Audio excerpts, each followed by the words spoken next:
साधु संत महात्मा जो लोगों को धर्म के मार्ग पे ले जा रहे हैं, उसमें भी ये लोग बाधक बन रहे हैं।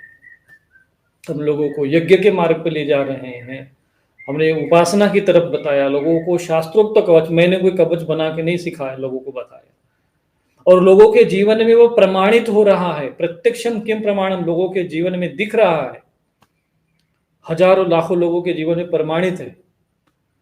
बजरंग बाण अभियान के बाद हम लोगों ने अखंड यज्ञ क्रांति अभियान इसलिए चलाया कि यज्ञ के माध्यम से, भगवत गीता में भगवान ने आज्ञा दी हुई है, त्यागना नहीं चाहिए किसी भी परिस्थिति में। यज्ञ कर्म कभी नहीं त्यागना चाहिए। और पितृयज्ञ, यज्ञ के अंतर्गत पितृयज्ञ, स्वाध्याय यज्ञ, जप यज्ञ सब आते हैं।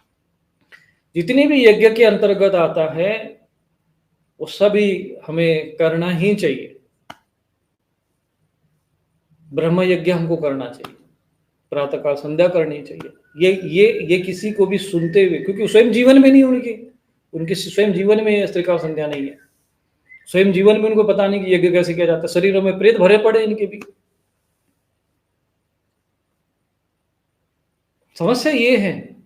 और इसके प्रमाण मैंने आपको दिए कि भाई आप थोड़ा सा बजरंग बाण पढ़ो। बजरंग बाण सुनते से इन लोगों के अंदर से, इनके अंदर जो बैठे हुए प्रेत वो पूरा हिल जाते हैं अंदर से कि भाई बजरंग बाण मत पढ़ो।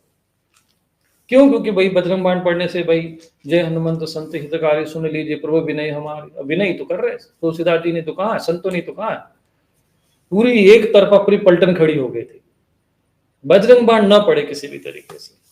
किसको परेशान है? किसी संत महात्मा पर कोई मारण क्रिया है क्या? बजरंग बाण मारण क्रिया उन प्रेतों के ऊपर है, तो प्रेतों को परेशानी होनी चाहिए। इनको क्यों परेशानी है? क्योंकि इनके प्रेत इनके मस्तिष्क को प्रभावित कर रहे थे, प्रेतों को पूज रहे हैं, प्रेतों को सिद्ध कर रहे हैं।